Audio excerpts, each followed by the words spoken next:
all want to make money by doing something we love. If you could turn your hobby into your job, you'd never work a day in your life, right? Welcome to Hobby Hustle, the ultimate podcast where collecting passion and business collide. Now, here's your host, Zach Nygett. What is going on, everybody? Welcome to episode 15 of Hobby Hustle. I am so glad that you are here with us. I'm your host, Zach Nygett, and I appreciate you taking time to spend with us. If you've been enjoying the pod, please be sure to like, subscribe, rate us, and of course, share with your friends. Also, if you're watching on YouTube, please be sure to leave a comment, share any thoughts or suggestions that you have. I greatly appreciate your support, and I hope you enjoyed the show today. Today's guest has been a collector his entire life and has been a full-time in the hobby for over 6 years. Over the course of his career, he's worked with professional baseball with both the Atlanta Braves and Baltimore Orioles. Additionally, he's been a consultant for large hobby brands like Magpie and the CenterStage app. In 2019, he founded Baltimore Sports Collectibles, which offers professional consulting to corporate and private clients. In 2023, he founded Hobby News Daily, and most recently, he was named the editor in charge of collectibles for Sports Illustrated. He's an entrepreneur who has worn many hats and offers tons of amazing insight and knowledge about the collectible world. You can find him on social at Collecting on SI, at Sports Balt, or at Hobby News Daily. I'm honored to welcome a lifelong collector and an expert in sports collectibles, Danny Black, to the show. Danny, welcome, my friend. How are you? What's going on, Zach? With that intro, I thought you were bringing on somebody else.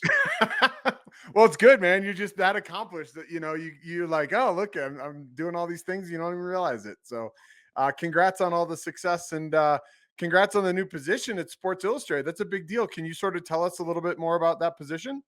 Yeah, I'll brag about it. Collecting on SI, they're getting behind a new part, of their site, and they're going to be covering collectibles in the hobby. And I'm responsible for content and writers, and hopefully it's a good, quick read and some fun articles. We're posting a lot of stuff about the NFL right now, and it's very topical, like I said.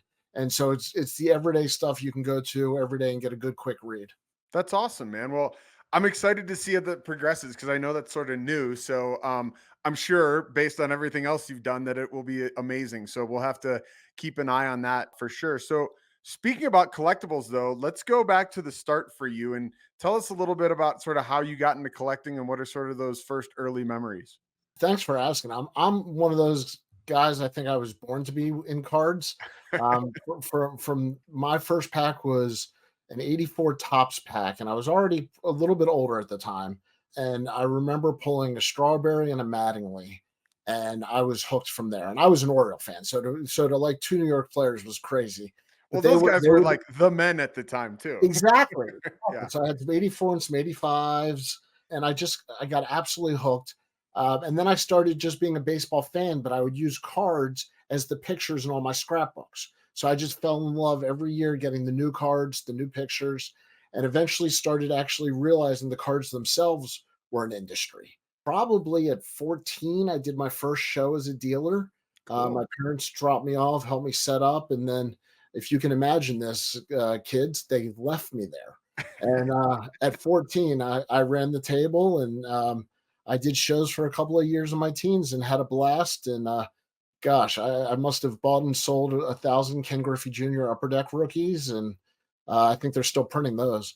I don't know if they're still printing them, but I'm pretty sure you can find them like anywhere you want to. I mean, but in all fairness, that was revolutionary when that came out, man. Like Upper Deck product was just like mind blowing with not just the quality of the photography, but the cards and the hologram. And I mean, that was, like I said, that was a big deal. I mean, I was joking, but that's one of my favorite cards of all time. Totally.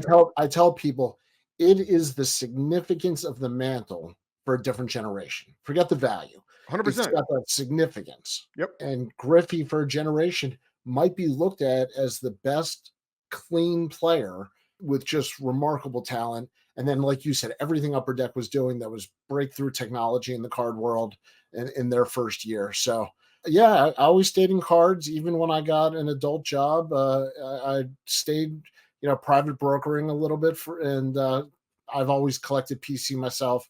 So I never left cards. And finally, after 17 years, I was a vice president for a company. I left that and decided I really wanted to do what I love, and got involved in the hobby full time. That's awesome. Well, I want to dive into that a little bit here in a second, but I guess I'm just curious if you could let the audience maybe know a little bit about, from those early days into today, like sort of how's your collecting style evolved and sort of the types of things that you're collecting?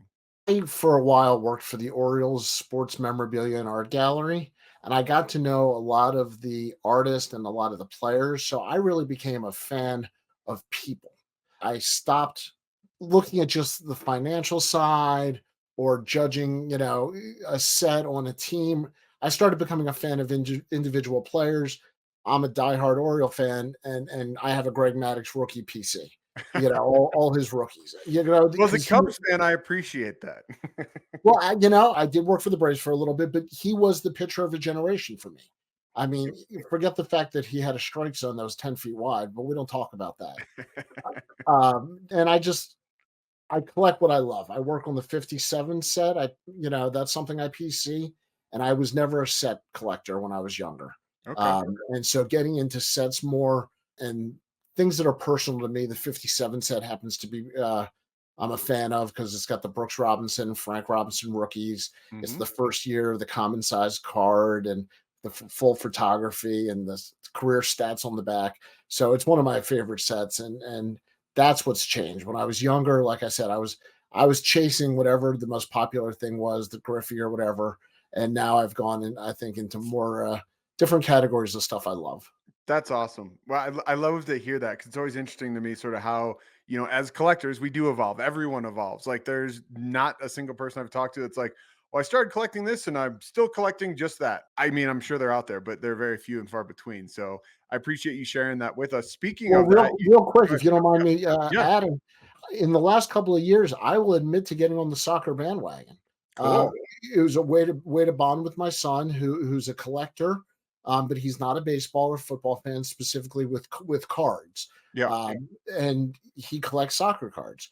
And so all of a sudden he's making deals at $50, $100, 150. And I'm like, whoa, buddy, like dad's got to learn about this and get involved, Yeah. And so I've become a much bigger fan. And I think the point is you're never too old to start learning something new in the hobby. There's Totally. always something new. 100%. And I think that's really cool on the soccer front. I mean, I'm not as big of a soccer guy. My kids aren't really into it, so I haven't gone there. I appreciate it, and I've seen some amazing, beautiful cards and talked to lots of soccer collectors, but I do think that specifically is interesting, as Tops and Fanatics try to continue to grow this hobby globally, that is the global game, right? Like obviously basketball is starting to catch up a little bit, but it's full of passionate collectors, just as we have stateside, obviously, with, these other sports. So that's really cool. Speaking of sports, you'd mentioned that, you'd worked with the Braves and the Orioles a little bit. Can you tell us what that was like, especially as like a sports guy, being able to have an opportunity to work with professional teams had to be just a really cool experience. So cool. It was some of the best fun, irresponsible years of my life. I was a little bit younger. I had a lot more energy. I could stay up till past the ball game, go out with friends, knock back a couple, and still make it to work the next day. Totally. So when I was with the Braves, I was working through college and past college, and then I moved back to Baltimore and went to the Orioles. With the Braves, I was there right after the Olympics. They had Turner Field, which I can't believe has opened and closed in my lifetime. But they had the big Coca-Cola bottle in left field, the Sky Field area. And I worked as a liaison between Coca-Cola and the Braves. So I was working on the business marketing side. And I really got a break because they were staffing up for this new stadium and all these new corporate events, and they understaffed and they didn't hire enough people. So I got really lucky that I got promoted into this position, which I probably shouldn't have been in. But it ended up being a great lesson, and I had a blast doing it. I was there, watching McGuire, and Sosa coming through the National League and watching their batting practices. Well, I mean, the whole front office, everybody would come out just to watch batting practice. Yeah. And that never happens. Yeah. And so that was unbelievable. And then with the Orioles, like I said, I was lucky enough to get involved with their sports memorabilia and art gallery, which was at the time the largest in the world. for sports art, and that really became a passion. And I have a huge respect for the sports artist in the hobby now, and I'd like to see them promoted a little bit more. That's awesome. That's really cool. And I mean, like you said, so many cool memories that you got to see and exposure to some things that, a lot of people don't get access to. So that's like I said, as a sports fan, I just can only imagine working on professional teams like that. That's just so cool. Can I brag a little bit about a story I don't usually tell? 100%. Please. I was lucky enough to be on the field for Cal Ripken's retirement ceremony. Oh, So wow.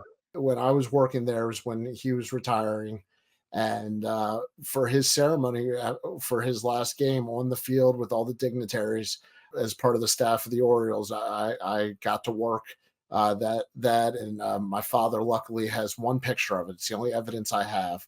But I was able to be on the field for Cal Ripken's retirement ceremony. So that was that was the peak of it for me. That was the icing on the That's cake. the grail moment. And I'm not a big, Baltimore fan, but I got chills you telling me that. Like, that's so cool because I can only imagine, some of these athletes that I'm passionate about to be able to be at an event that is that historic for a player that has that much legacy for a single franchise. That's amazing, man. Thank you for sharing that. No, I mean he was my childhood and then part of my adulthood. It was a lucky time to be in Baltimore. Totally, totally.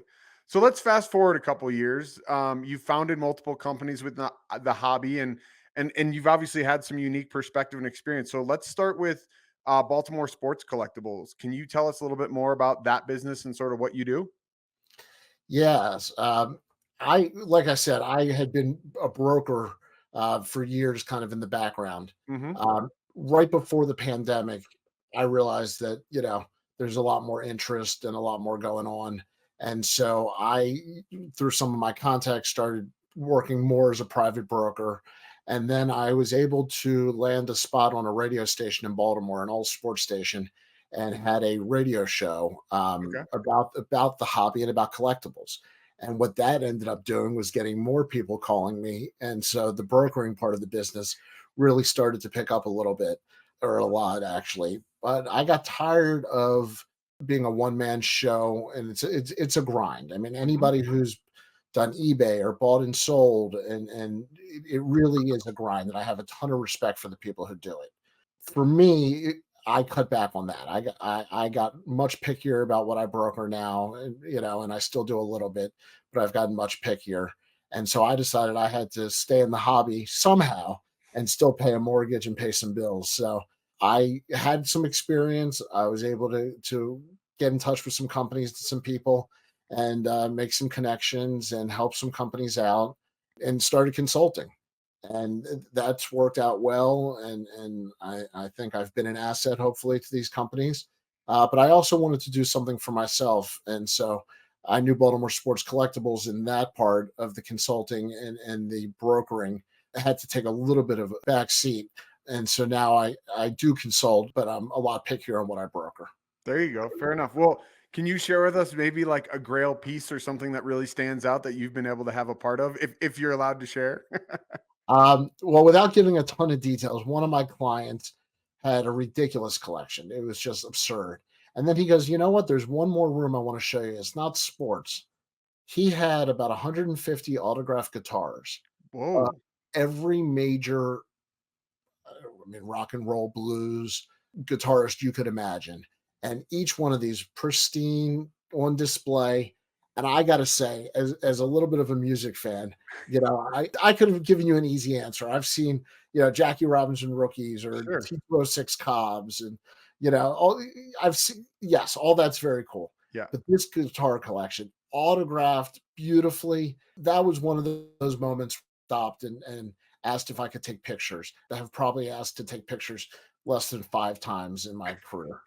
That's awesome. And it's so cool. I mean, I think it just speaks to, this trend that we're seeing in the collectible world in general, that like it's not just about sports memorabilia and stuff. It's about, like you said, the music, the pop culture, the comics, the art, like all of these things are starting to really pick up steam and momentum. And I mean, how cool that you get to see some of the top, music acts and see their guitars and stuff signed in person. It's really spectacular. I'm trying to think. I think it was King of Collectibles. They had done one of their second season episodes was all about like this crazy drum collection that they had done. So it's like there's definitely a huge market there for the music stuff. Ken, I know you took that idea from me. Um, no, I mean, yeah, listen, I believe there's a collector's gene. I believe Yes, that whatever you collect, there's a gene. There's almost an endorphin rush when you get something that you've been seeking out or has that personal connection. And totally. if you're not feeling that endorphin rush, you're probably more of a buyer and seller and not a collector. I always say there's a difference, and you can be both. I'm definitely both, but Mhm. that collecting side, there's a gene there, and whether it's stamps or guitars or cards and memorabilia, there's definitely a gene I think that people have for that. Yep. No, 100%. And I consider myself both as well. But to your point, like there's definitely pieces that, if someone approaches me like, "Hey, can I buy that or trade for that?" And I'm like, I don't really know. Then there's other ones I'm like, "Yeah, sure. What do you want to pay for it?" That's how I feel about my kids. So Yeah. Depending on the day. Same for yeah, me. That's funny. it's the That's truth. awesome. So you obviously have had this, great experience on the consulting side, but you've also made your way more into sort of content and journalism as well. Can you tell us a little bit about one of your other businesses, Hobby News Daily? The pride of what I've done in the hobby. Thank you.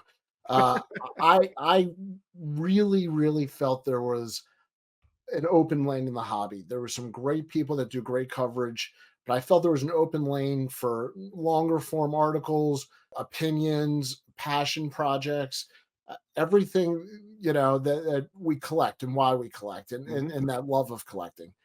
And you mix that in with historical pieces on rare sets and really cool, fascinating tidbits on something you never knew before. And I thought, gosh, if we could just have one place where it was entertaining, it was fun, it wasn't drama, it wasn't negativity, but it was something that where people could go to. And whether it's a podcast, YouTube, reading, there would be something there to make it entertaining. Mhm. I started planning this probably 2 years, 2.5 years ago, and I put together a team. We now have 22 writers on Wow. our staff, and so typically we average a fresh article every day. And Adam Palmer, bless his soul, Monday through Friday does a podcast every single day. And I don't know how he does it. I don't know where he comes up with the topics or the energy, but we're going to do a GoFundMe for coffee for Adam. And so he helped me fill my vision. So we've got a website, hobbynewsdaily.com. Yep. You can listen to the podcast Monday through Friday. And then we also do YouTube interviews. I think I'm lucky enough if you're going to agree to it to have you on in the coming weeks and time. Totally. And we want to highlight people in the hobby. And Yeah. and I call it Hobby Spotlight. And so we want to show people that are doing the right things in the hobby, or doing the good things in the hobby, or that we just want to hear from. Mhm. I've done everything from LCS owners to Jeff Wilson, Mhm. and everything in between. And it's not that I am friends or like every person I interview, but I believe there's value in hearing from all parts of the hobby. And 100%. I've had so many interviews with an LCS owner, and somebody said, you know what? I don't live that far, but I've never really talked to them. And to hear them, I want them to be my LCS now. Mhm. And so to me, that's very fulfilling. And that's when I thought of Hobby News Daily, what I was hoping the emotion would be. Yep. Now, for the writers, they get almost carte blanche on what they write about. And what is fascinating is how many people write about their personal journeys and what they like collecting and their PCs. Or, God bless Bobby Burrell, the genius of hockey in Canada. The man's literally written the book on vintage hockey. Mm. And he'll come out with an article on a set or a sticker set or something you've never even heard of. And he will have a checklist and pictures and puts out crazy random stuff. We've covered comic books and auctions, and but more importantly, we've covered, like I said, a lot of really cool stories that make you feel good about the hobby, and that was my goal. So That's we awesome. yeah, we launched on April 1st because I have a sense of humor. And I figured if it doesn't work out, I can blame April Fool's Day. And we've been running now for almost 2 full years. Yeah, it's awesome. I mean, I have an opportunity, I check it out. I can't tell you I'd go every day, but multiple times a week just to sort of see what's going on. And the content's awesome. So, definitely, you guys can check out like Danny said, hobbynewsdaily.com, or they're also on social at Hobby News Daily. So definitely give them a follow, or at least, give them time to the website to check out an article. But I do think it's interesting. Part of the reason I'm doing this podcast as well is to tell these stories, right? And like, bring out these personalities. And I think there's so many cool, unique stories and people within this hobby that it's just cool to connect with other people like yourselves, and learn more about the person, right? Like, cause yeah, we all like these things that we collect, but it's also so much more about the relationships. You and I talked, and I think within 2 minutes, we realized that we hit it off. Totally. When you meet people in the hobby, you realize these are my people. Yeah. Like I fit in. Yeah. And I am totally off the radar, goofy, neurotic, whatever you want to call me. But when I deal with people with cards and I talk about the hobby, it's that common passion. You couldn't be more right. Highlighting more of that and less of the negativity. I mean, you know what? How many articles on CT scanners do you want to read? Um, and it's Yeah. fine and it's neat. And the first Totally. time I heard about it, I said, wow, that's interesting. Hmm. The 178th time I've heard about it, I'd rather read about somebody who found out that Hot Wheels collecting, fulfills them just as much, and to read about a new passion that I didn't even know existed. Yeah. So, that's where I come from. Yeah, totally. No, it's awesome. Well, you've had a ton of success with Hobby News Daily in a short amount of time. I'm curious, like, what do you credit that success to? I mean, obviously, like you said, you've built this incredible team, and they're partially responsible. But is it marketing? Is it networking? Like, what can you help tell the audience about some of those keys to success? I don't know that I'm comfortable saying that I've done most of it. It is the writers. It is the staff. It's Adam Palmer. It's 23 writers. It's everybody I've interviewed. And I don't want to start naming people because I know I'm going to leave people out, but Sure. we work hard every single day to put out good material. Hmm. I'm passionate about what I do. I market on social media. I've made contacts, people who support the page and have been very supportive. Companies in the hobby that gave us a chance when nobody else would, just based on trusting me to do right by their brand name. And I'll be honest, a lot of it at the beginning was learning to fly the plane, while we were, learning to build the plane while we were flying it. Yeah. And I think it took 2 nationals, walking Hmm. around in the shirt Yep. and making those face-to-face connections and, talking to people, doing some podcasts, but getting people to the site has one thing. Our Hmm. repeat viewership and our repeat numbers, I'm proud to say, are off the charts. So if we can get somebody to go, they're typically gonna come back. And I would say if we have a secret sauce, it's that people have fun. They enjoy it. Yeah. And I don't want to be too corny, but how many sites in the hobby can you get a little smile from and not take up all day? And so, Yeah. that I think is probably the secret sauce, just the quality of what our writers do and what's available. And my job is to try to get them there. That's awesome. Well, like I said, I really enjoyed the site, and I think you're doing an awesome job with it.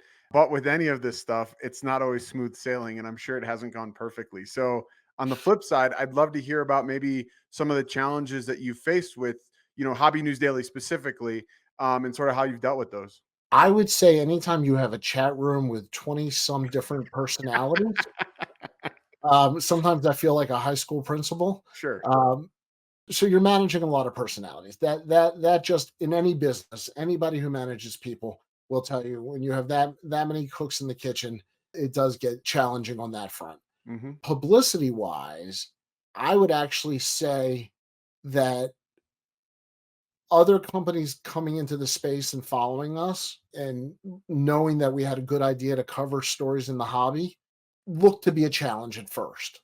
Now, I would say that probably scared me the most and intimidated me the most. Hmm. And we didn't have a choice but to keep pushing forward. And it's actually been very, very positive. But I would say that scared me the most And managing people is probably the most challenging when you're dealing with deadlines and articles. I mean, we keep a full editorial schedule, Mhm. and so getting writers to make it a priority in their world. And these are busy people, Sure. they don't have all the time for me. So getting them to do that and to give up some of their time and to keep it on schedule is definitely the biggest challenge. For a single incident, if I can share a story, Please. is I wrote an article that mentioned a prominent person in the hobby, and their people reached out to me and asked that the article be changed and revised, that they did not like it. Hmm. I wouldn't give in. It ended up not being a big deal, but it just shows you that it doesn't matter who you are in the hobby. People are sensitive, and they're out there reading what you put out there, or Yeah. they're watching it. So I learned a lesson that day: is don't assume I'm in a vacuum. Anybody could be watching and listening.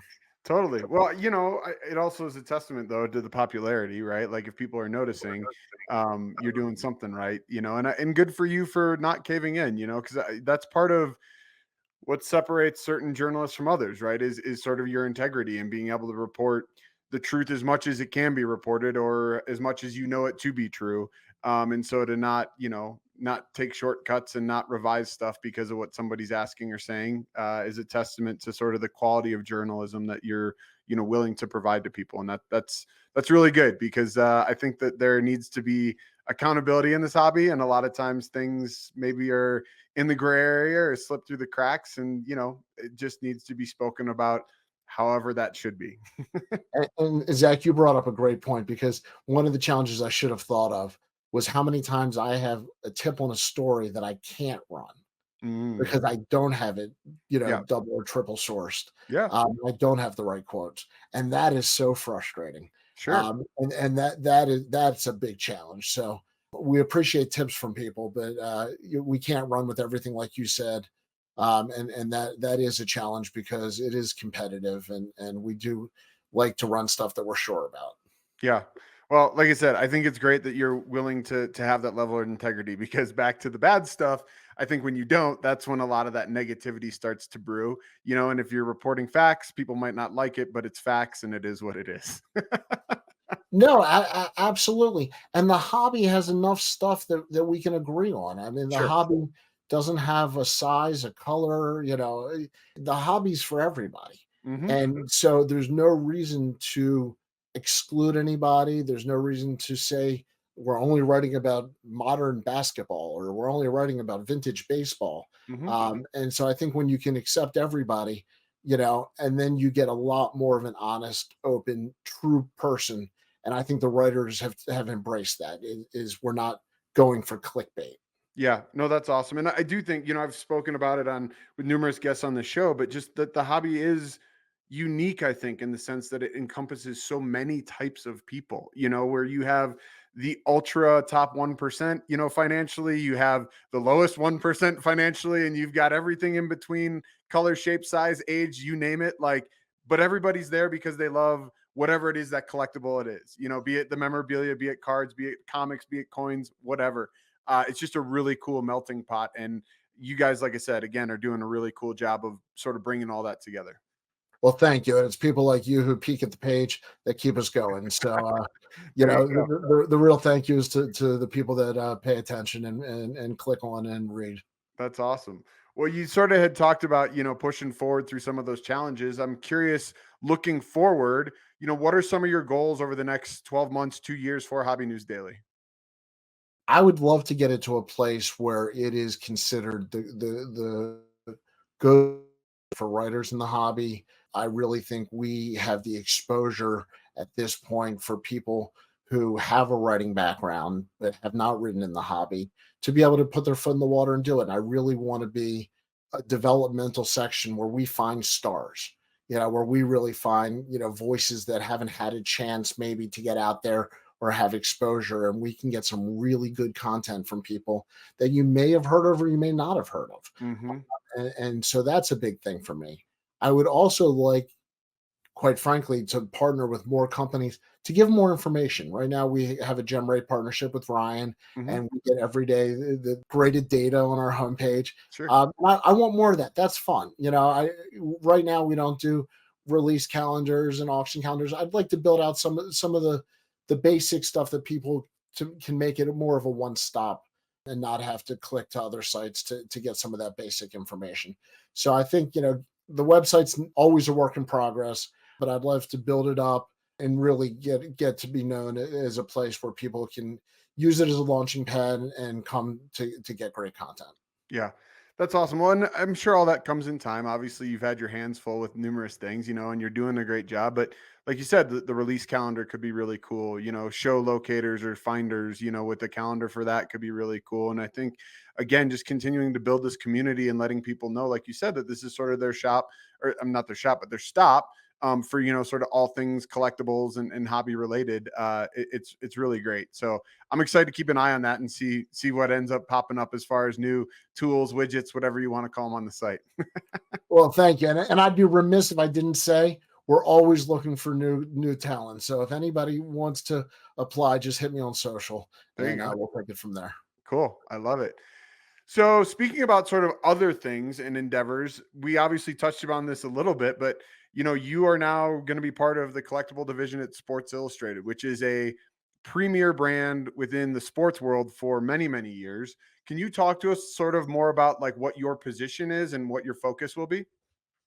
Yeah, this is I could not be more thrilled, and I think you're the first person I've given this publicly Well, I to. appreciate it, man. Yeah, collecting.si.com. Collecting on SI. It's a whole new page under the SI heading, and it's focused completely on collectibles and collecting in the hobby.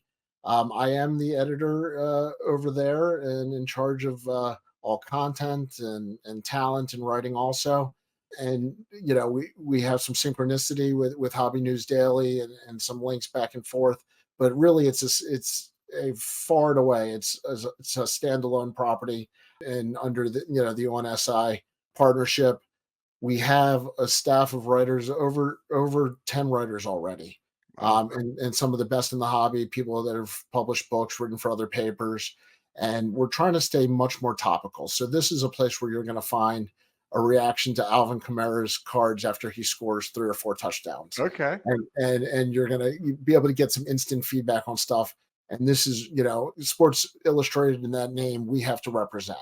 Mm-hmm. So when you look at what we cover, the entertainment value, it really has its own place in the hobby that I don't think anybody else is doing. And I, like I said, could not be more excited for this opportunity. And thank you to everybody over there, collecting.si.com. Very cool. Very cool. So I guess, is there one thing specifically that like really gets you going? I mean, obviously the opportunity is major, but like where is sort of that area of focus that you think you can really differentiate yourself? Because obviously you said there are some synergies and stuff for other outlets like your own Hobby News Daily, but what's going to make this collecting on SI, stand out from the crowd? The size of the megaphone is just unmatched. Sure. We've already received contacts from a lot of people in the hobby and a lot of companies outside the hobby. The demographic who've used this site is a large, very marketable demographic, to be Yeah. frank. And capturing those eyeballs and giving the reader what they want. Mm-hmm. That's part of my job, is delivering what people want, not sharing necessarily my personal collecting story every month. Mm-hmm. So when you can provide, that fantasy football NFL card combination, or we had an article about Shohei Otani's dog throwing out the first pitch, and then the writer did something genius and tied it in with, I think it was the 93 Milkbone set, the Milkbone put Yeah. out. Okay. And so there you have a very new topical, thing that happened, Yep. and then a quick read on something else in the hobby. We've got people that work for companies in the hobby, so you're getting firsthand quotes. And Mike Mahan sat down and gave an interview to Suze on our site, and we just have that ability in that megaphone. So that is a lot of what gets me excited. And going forward, I think a lot of what we can do, but we're very much just getting off the ground, and it's going to be an exciting journey. Yeah, no, that's awesome. That's really cool. So I got to, because the way I like to do the show, man, I got to ask the flip side too, though, is, what sort of scares you, or what do you think are going to be your biggest challenges you're going to run up against?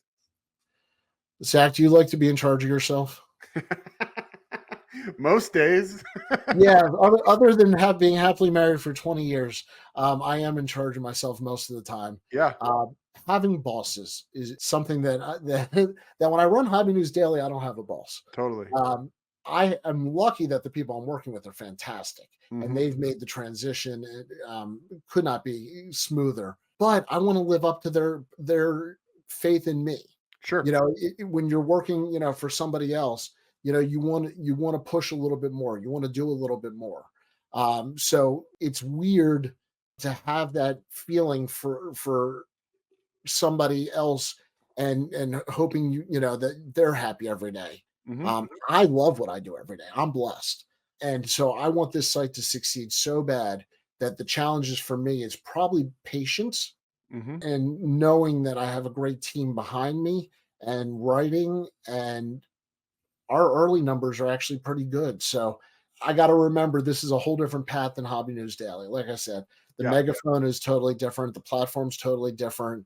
You can go to Google and SI articles come right up, very Sure. quickly. That's a positive, and it's a huge challenge because, like I said, if we're not giving people what they want, we're not giving them the right info, Hmm. then I'm not doing my job. So I want to give the right info. I want people to enjoy it, and I want to keep this job for as long as the site can blow up and become the go to on SI site. Yeah. Well, I have no doubt that A, you can do that, and B, that, there's the potential there for sure. But I do appreciate your honesty because I think it's something really important. I've been an entrepreneur pretty much most of my adult life.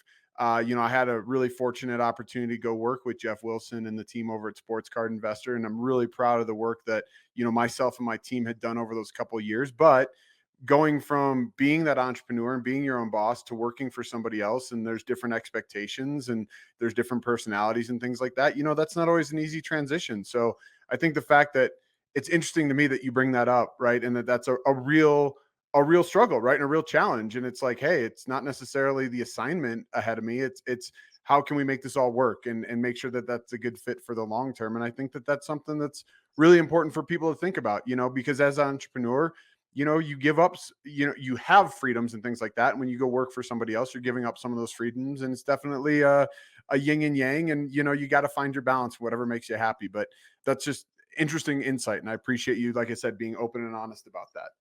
Well, for better or for worse, it's a lot easier to tell the truth than remembering all the lies you tell. So Totally. I'm an open book, and I'm old enough now that I'm comfortable passing along my good qualities and my neurotic qualities at the same time. Yep. 100%. That's awesome. Well, so, you've had this amazing journey, Danny, and I know there's a lot more to go to your story, but I do like to ask everybody to sort of take a minute and reflect on sort of what's been the most rewarding part of you, in the collectible space to date. I'm going to give two answers. Can I do that? Do we have Please. official rules, or am I going to No, get there, kicked off or there is no something? rules on this show, Danny. You can talk about whatever you want, whenever you want. You and I talked a little bit. We have kids similar ages. Yes. I have twin boys. One of my twin boys, I mentioned, got into collecting cards. Hmm. Taking him to card shows for me has been so rewarding. The ability to pass it on to another generation, and the skills and the person he's become by having to talk to adults, and manners and negotiating politely, and how to handle yourself respectfully, Hmm. and how to function in the world, quite frankly. Yep. To see that, I it makes me so freaking proud. And I am of all my kids, but this is in my world. I Yeah. didn't expect necessarily to have any of my kids interested. So to get to share that is extremely, extremely rewarding. The other thing that I'm going to be honest about, and we haven't even talked about it, is I have a side project. I'm involved in a company called Slab Museum, and Yeah. bring physical product. And we work with Zion. Zion distributes it. You can buy it through Mhm. Zion. But actually bringing a physical product into the market, there's something really cool about seeing a physical product. Oh, yeah. And I know that's weird, but everything else I do is content creation and writing. and it's just different than holding something that you liked and created, and you wait to get it from China and you hold it in your hands when it finally gets there. That's just one of the cool things in my life, is to have a product actually come to formation. Yeah. So shout out also to Steve Souza for helping me get that going. Oh, that's amazing. Well, first, to your son, obviously, as you mentioned, collecting something's been passionate in your life, it's been passionate in my life. My son is starting to get into a little bit, some with cards. He's become a huge sneakerhead, which is just fun to learn about and see all that. But to be able to have that time and that connection, and to be able to spend time, I'm going to actually take him to my local show, which is Denver Card Show, in a couple weeks, and we're setting up together, and I've got another buddy and his son, so it'll just be awesome, and it's like, I don't even care if I sell anything. I'm just there to have that experience and share it with him, and that time spent together is invaluable. So I think it's really cool that you've been able to find that with your son. And then congrats on the success of the Slab Museum. I mean, to your point, developing products, whether that's an app or a physical product, but something that you've built and put together, and then to see that come to fruition, like you said, when you hold it in your hands the first time, you're like, oh my God, like this is what I envisioned and it's here now, is so cool. And then the second part to that is to have people then say, it is so cool, I'm going to pay you for that. It's like the best feeling in the world, and I've tried to express that to people who follow me, with my card art that I've started to be doing and things, that like, I am so appreciative that something that I'm passionate about and that I think is cool, I put out in the world, and other people buy it and accept it and like it and bring value to it. Like, there's really no better feeling. So congrats on Slab Museum. And I know that stuff's just getting going and it's hot, and I've seen it at shows with Clint and the Zion team, and that's really cool, man. Well, thank you. And to you, the reason I was talking about, how much I wanted sports art to be part of the hobby, that was not subtle, Yeah. my friend. Yeah. I have no talent. I have an eye, but I have no talent. That's not true. You have talent. It just might not be with a paintbrush or something else. Nothing artistic. I Yeah. can't carry a tune, and I can't draw a stick figure. Fair. But I appreciate it in your work and other, artists in the space. That's probably, I haven't walked in your shoes, but I can only imagine when you create something, to see that final creation must be very fulfilling for you. Yeah, for sure it is. And for all of these artists, right? And they're just growing. And it's been really exciting to see the momentum that's been picked up really just in the past 6 months. It's starting to explode, and maybe for a later date, but we should definitely talk about that, because part of my goal of getting back into this space, on my own, is really to elevate, those others around me. And I think that there's so much opportunity within the card art world, because you have so many amazing artists, but not all of them, are always willing to put themselves out there, and B, don't always have, the technology skills and stuff. To your point, like, someone might be really talented in art, but not at, marketing, and not at the tech, and not at a website or things like that. So, I'd love to be able to play a part to try to help elevate all that. And, been having some really exciting conversations with other artists on how we can all come together to, lift all ships as a whole. So who knows, maybe there's like an artist spotlight feature or something we can do with you. I think a hobby Etsy is what we need. Yeah, there you go. And we'll create a marketplace. Let's do this. We can do this right after the interview. Perfect. I said we just get this thing off the ground and going. Done. We'll do it. Well, I did start originalcardart.com, and I'm using that for my own brand. That is an authentication verification system through unique serial numbers, just like you would, for any graded card, where you can punch it in and see it. And, I'm offering that free for other artists. I've had lots of talks about it, but hasn't quite taken fruition, because I think some people are a little nervous, and it's not always the easiest thing. But, to your point, I definitely think there's opportunities to build out not just that, but an entire marketplace. So who knows where that goes, but good on you either way. Well, back to your thing though, the Slab Museum is something that was really unique. And like I said, I've seen it in person. So again, if you guys are listening and you haven't heard of it, punch that into Google, check it out on Zion. Amazing acrylic, seriously sturdy display cases for your slabs. And I think that's for all grading companies, or maybe I'm misspeaking. It's a lot better than the white cardboard boxes you're probably using. Yes, it is. And it's beautiful. It's definitely beautiful. Awesome. Well, hey, before I let you go, Danny, I ask all of my guests sort of, if you could give one piece of advice to either a collector or entrepreneur trying to get into this space, sort of what would that be? Aren't I supposed to say collect what you love like everybody else? Sure, you can throw that out there, but I have a feeling you got something different. Yeah. Collect what gives you that feeling. If you're buying and selling, separate that. You should if you're mixing a PC with a buy sell, then you're doing something wrong. I can't stress enough how important it is to have cards that you want to keep that are separate from the cards you would consider buying and selling. And I think when you can make that division, then you can enjoy your collection much more because you're not constantly thinking about transactions.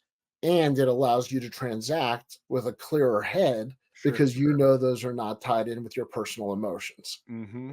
So, either way, just make sure you put time aside to separate the stuff that really gives you that feeling that, and I tell people, if you don't want to play with your cards, then you get out of the hobby. These are for looking at and playing with, So that's what I would say. Just make sure you have fun with it, and don't get too tied up in transactions. I love it. That's awesome, and that's great advice. So before we part ways, any exciting sort of upcoming events or things that the audience should know? Yeah, well, definitely the launch, if you haven't been yet, to the SI Collectibles site, collecting.si.com. But more than that, I would say stay tuned for future interviews on Hobby News Daily. And I think we're going to see some more of Zach around. And I got to tell you, and I want to say this sincerely, I've done a bunch of interviews. You are as polite, as prepared, as easy to talk to as any podcast I've done. So thank you for making this a pleasure. No, thank you for your time. This has been a great conversation, and it's so cool to hear about your journey. And I love that you have so many facets to that. Like you've been in the hobby, you've obviously also been outside the hobby and been a successful entrepreneur, but that you have this insight on the consulting side and on the content side and, physical product side. And it's just really cool to talk to somebody with your vast knowledge. And I know that you and I have just sort of gotten to know each other personally, over the past couple of weeks, but it's been a pleasure. And I know that, like you said, we sort of just clicked, and I'm excited to see where this friendship goes and where you're going professionally. So I wish you nothing but the best of luck. I'm excited to see where Hobby News Daily grows. I'm excited to see where the SI opportunities take you. And I really appreciate you taking the time to be on the show. Thank you so much. I really appreciate it, Zach. All right, Danny, have a great one, man. We'll talk soon. Take care. Bye-bye. Everybody, thank you so much for watching or listening. I really appreciate you taking the time. I hope, that you've listened and heard something new to be able to find some inspiration, or like I said, learn a little new tidbit that you can take out and start a new collection. If you've enjoyed the show, please be sure to follow, like, subscribe, rate us, and of course, be sure to share with your friends.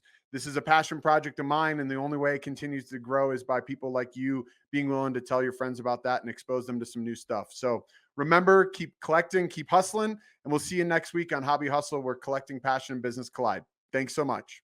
Hobby Hustle is brought to you by Collector Creative. If you're a collectible brand or company looking for help with marketing, branding, design, or development, head over to collectorcreative.com and drop Zach a line. We'll be back next week. In the meantime, connect with us on Instagram, TikTok, and YouTube at collector_creative. And be sure to like and subscribe so you never miss an episode. We'll see you next time on Hobby Hustle, where collecting, passion, and business collide.